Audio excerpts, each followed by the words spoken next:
Halo, ketemu lagi sama gua, Dokter Bertopeng. Hahaha, harus ada hahaha-nya ya. Oke, udah lama kita nggak ketemu. Gue udah bosen bahas corona.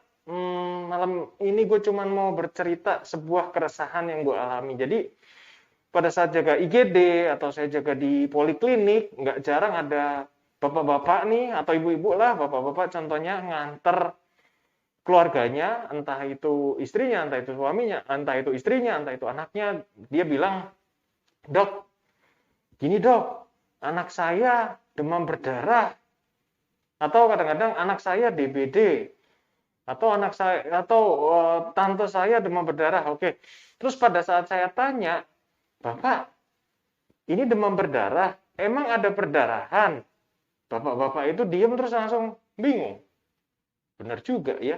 Terus saya tanya lagi, "Pak, tahu nggak demam berdarah DBD itu apa, Pak?"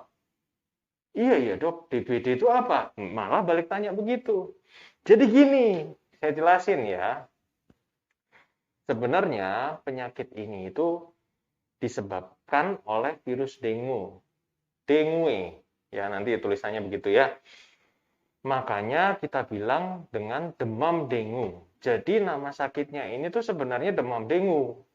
Cuman memang dalam proses perjalanannya memang bisa ada perdarahan dan makanya kita baru sebut itu dengan demam berdarah dengue.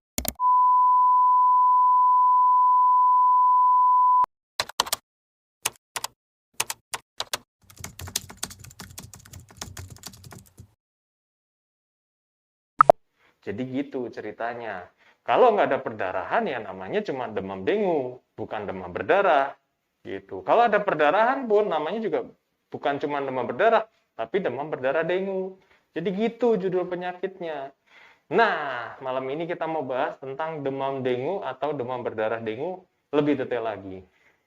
Yang pertama, kita buka catatan dulu. Nah, ini tuh demam dengue itu sebenarnya suatu penyakit yang disebabkan oleh virus.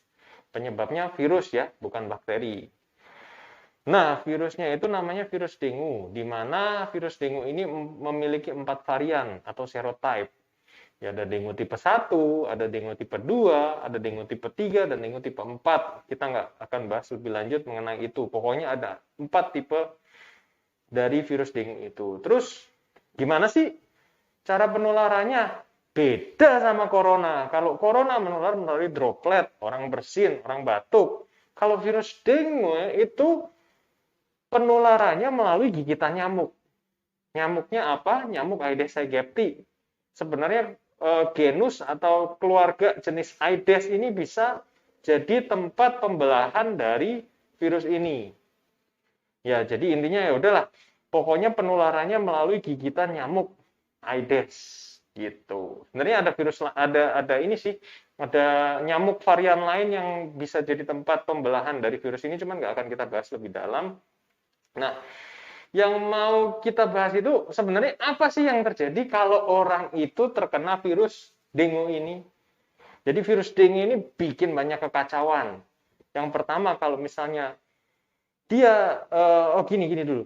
Dia itu tempat nongkrongnya itu di pembuluh darah. Beda sama virus corona. Kalau virus corona itu virus yang suka nongkrongnya, tempat nongkrong utamanya atau reseptor utamanya itu ada di saluran pernapasan. Tapi kalau misalnya virus dengue itu tempat nongkrong utama atau reseptor utama itu sebenarnya di endotel pembuluh darah atau di lapisan pembuluh darah ya gampangnya.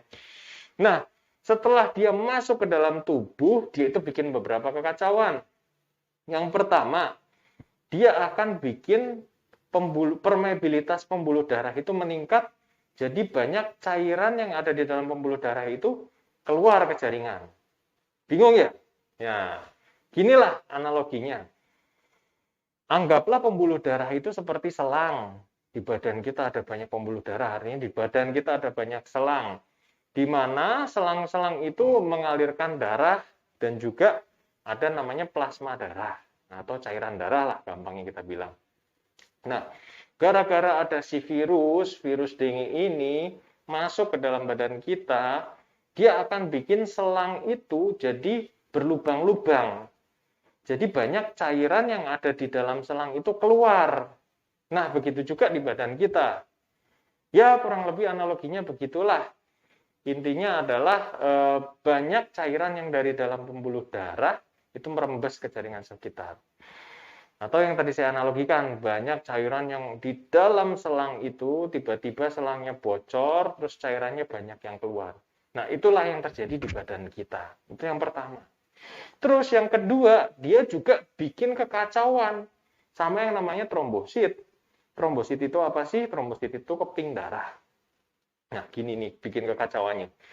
Dia bikin si trombosit ini umurnya jadi lebih pendek.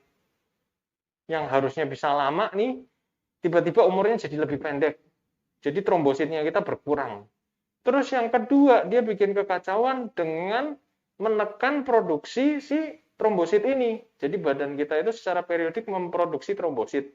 Nah, gara-gara ada virus dengue ini, produksi trombositnya itu ditekan. Nah, itulah sebabnya trombosit pada pasien-pasien dengan dengue fever ini atau demam dengue ini mengalami penurunan. Nah, terus sebenarnya apa sih fungsi dari trombosit ini? Jadi fungsi dari trombosit ini adalah ya untuk salah satu sel yang berfungsi untuk menghentikan proses perdarahan gitu. Jadi fungsinya untuk menghentikan perdarahan lah gampangnya. Karena angka trombositnya ini sangat kecil, makanya kita rentan atau pasien-pasien yang terkena demam berdarah ini rentan atau beresiko terjadinya perdarahan.